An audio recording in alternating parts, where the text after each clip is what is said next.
volta no segundo bloco com Yara Bernardi revelando. Yara, uma bomba acesa para novos desafios. Se candidatou a deputada federal por 2 vezes. Quando você se elegeu pela primeira vez, foi uma surpresa? Você já tinha isso meio como assertivo? Como que foi isso? Olha, eu não considero essas coisas surpresa, que a gente trabalha pra caramba. Até queria revelar para vocês, as pessoas acham que é fácil se eleger. Pedir voto não é coisa fácil não, filho. Arrumar 100 mil, 200 mil votos não é coisa fácil. Depois que eu deixei de ser vereadora em Sorocaba, eu disputei a prefeitura de Sorocaba. Isso inclusive me deu projeção na região. Eu era vereadora em Sorocaba, o meu trabalho político era muito restrito ali. Disputei a prefeitura em 96, fiquei em 3º lugar, com a diferença mínima de votos de quem foi para o segundo turno. Aí em 98, o PT escolheu pessoas para disputar, eu e o deputado Hamilton. Eu disputei para federal e ele para estadual. E eu me elegi. Fica surpresa? Não, trabalhando pra caramba. Eu acho que essas coisas são resultados do que você fez e deixou de fazer. Não fiquei, até as pessoas ficam surpresas. Não, mas a surpresa que eu digo também, não é só a surpresa do fato, é a satisfação de saber. Sim, claro. Lutei e consegui. Ficou surpresa. Não, é um resultado de uma luta. Que não começou agora. Não. Que vem, não, que tem... Caiu no colo a eleição? Não. Isso que é fácil. Pedir voto é difícil.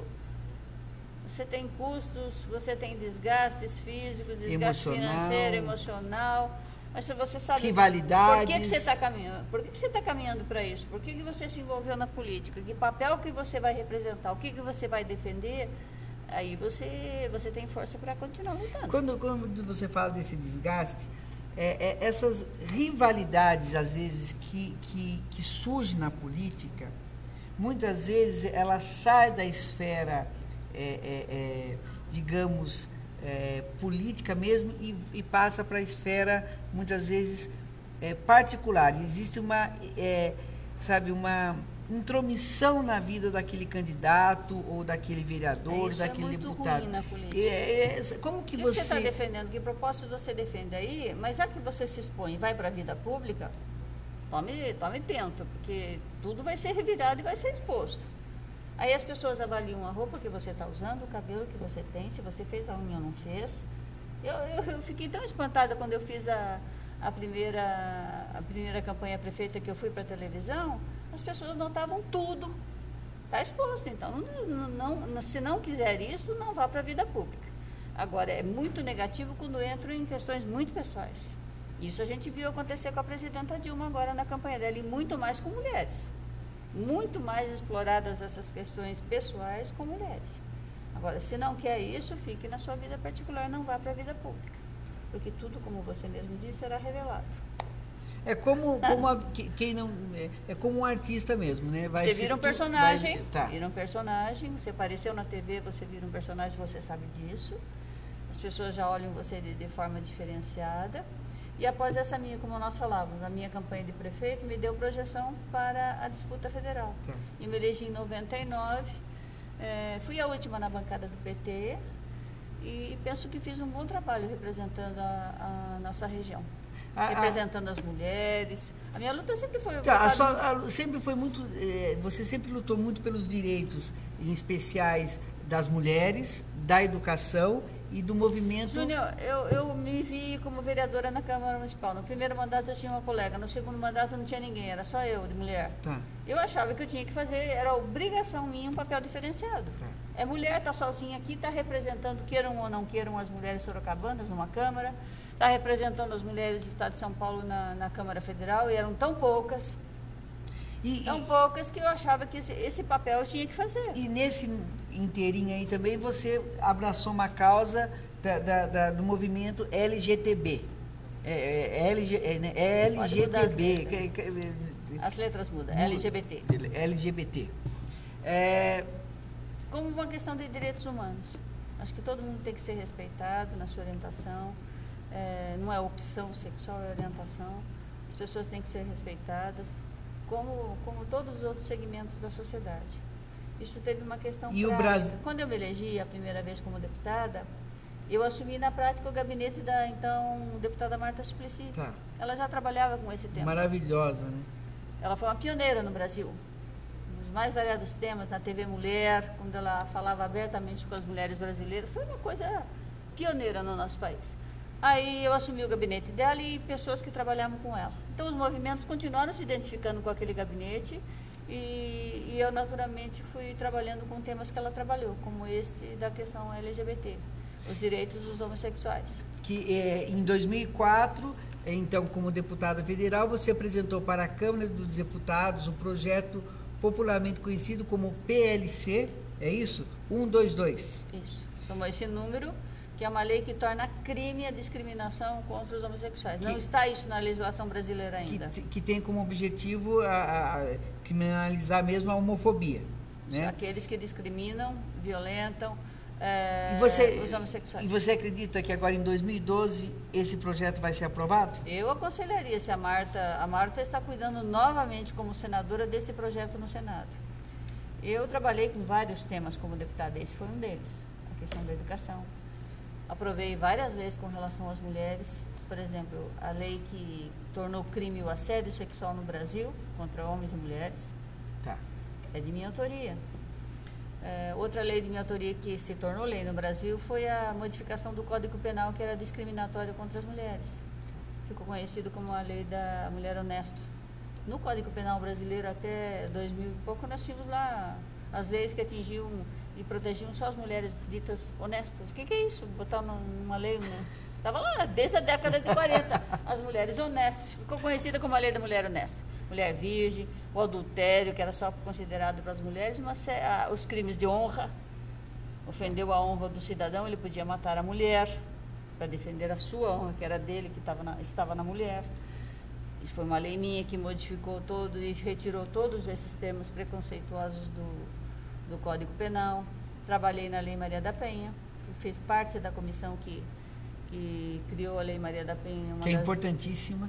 Uma das leis mais conhecidas do mundo de defesa das mulheres contra a violência específica de gênero contra as mulheres. E esta lei também que torna crime a discriminação e a violência contra os homossexuais no Brasil, que existe pelo mundo inteiro, só ficam criando caso aqui no Brasil. Ela é uma lei que foi aprovada na Câmara, ficou 5, 6 anos em discussão. Fizemos o melhor texto que foi conseguido na época, que ainda é atual, absolutamente atual. Tá.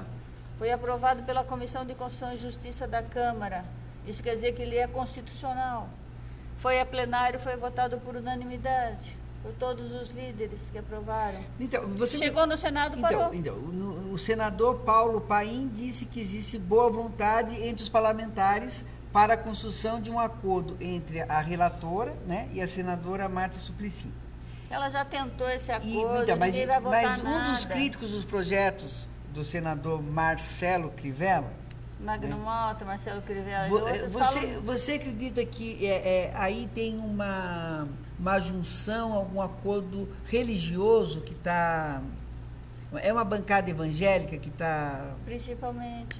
Nada contra os evangélicos. Sim. Este país aqui é um país, ele é tão democrático com relação a todas as religiões, está na Constituição brasileira. Quando você vai fazer uma lei, você não pode tratar de temas religiosos. O Estado é laico no Brasil. E aí ficam levando essa legislação como se ela fosse uma lei feita contra esta ou aquela religião. Não tem nada disso, nós não tratamos desse tema. Mas aí... Por que ele é levado para esse lado? E além de ser levado para esse lado, eu tenho a impressão que muitas vezes é até satirizado a maneira como eles colocam, muitas vezes. Esse próprio... Você não pode falar numa televisão que os homossexuais são doentes, que eles são possuídos do demônio, que você cura porque não é doença. Tudo isso é dito, às vezes, hoje não se fala mais na televisão porque as pessoas querem falar o politicamente correto, mas isso é falado, por exemplo, em tempos religiosos, você fazem exorcismos, você fazem curas como se fosse doença. Não pode fazer isso, isso é discriminação. Nós não tratamos, quando fizemos a lei, de entrar em conflito com nenhum tipo nenhuma religião, nada disso. É uma lei de direitos humanos, de defesa de um determinado segmento da sociedade que é discriminado, perseguido e violentado. E o que mais pode atrasar esse projeto? Já está atrasado. Porque até final, tem até o final dessa legislatura para sua a lei está em tramitação, ela não é arquivada. Ela não se encerra. Eu saí, deixei de ser deputada, a lei estava pronta para ser votada no Senado. Tá, então ela não se encerra. Ela pode... Você veja que engraçado, a Câmara, com 513 deputados, todos os partidos presentes, aprovou por unanimidade. Chegou no Senado e enterrou, porque aí levantaram questões religiosas contra a lei, que nós não tratamos dessa forma na Câmara. Não houve esse tipo de tratamento. No Senado, sim.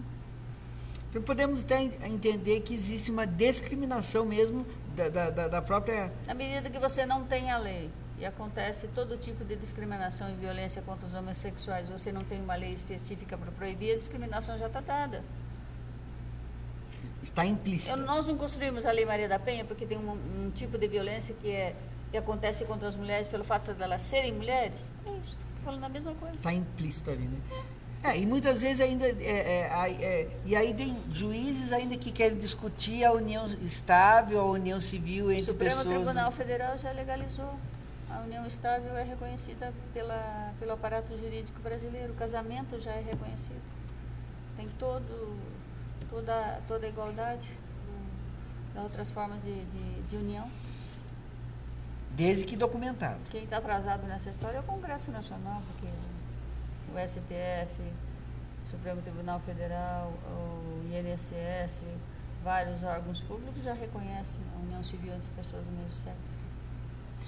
Como você compara, né, o cenário atual com o cenário de quando do seu mandato há 6 anos atrás, desse ponto? Teve uma modificação, continua ainda... O que eu acho que houve avanço, Júnior, é que as pessoas se conscientizaram mais disso.